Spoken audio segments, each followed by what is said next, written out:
Bismillah ar-Rahman ar-Rahim. Alhamdulillahi Rabbil Alameen. Wassalatu wassalamu ala Sayyidil Mursaleen wa ala alihi wa ashabihi ajma'in.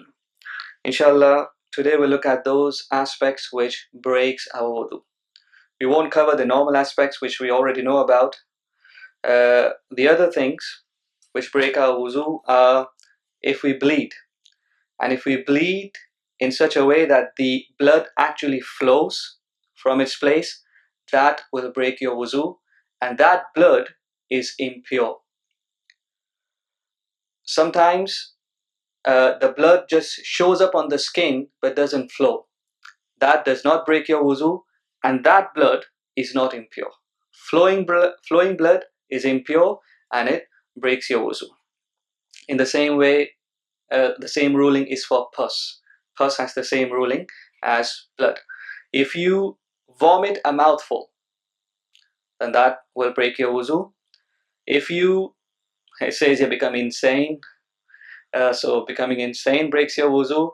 Even if you go to sleep and you sleep flat and you become like you don't know what's going on around you, that will break your wuzu.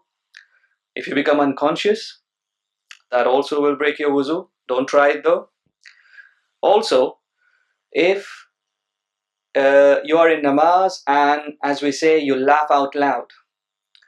If you laugh in such a way that you can hear yourself but nobody else can, then that will break your salah. That will break your namaz.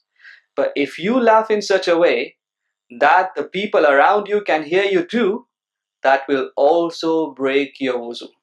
This is an unusual masala, but it is in the books, so we have to accept it.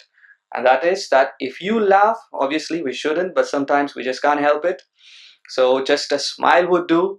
If you laugh with a voice that you can hear yourself, that will break your salah. So you'll have to pray your salah again. But if you laugh in such a way that others can hear too, if somebody was sat next to you, he would be able to hear, then that will break your wuzu. You will have to do your wuzu again, otherwise your namaz will not count. Now, there are some misconceptions about what things break your wuzu. For example, some people think tears break your wuzu or crying in namaz. No, even in namaz, crying is okay as long as you don't cry with voice. Okay? In the same way, tears, if they flow, they won't break your wuzu. Some people think, and this masla was asked, if I look in the mirror, does that break my wuzu? Obviously, that does not break your wuzu.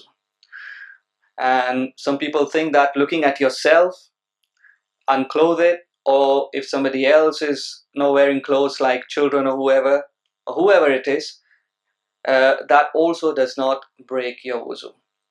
So the things which I mentioned, they are the main things which break your wuzu, and other things not. So we've got to be careful. Wa akhiru da'wana anil hamdulillahi rabbil alamin.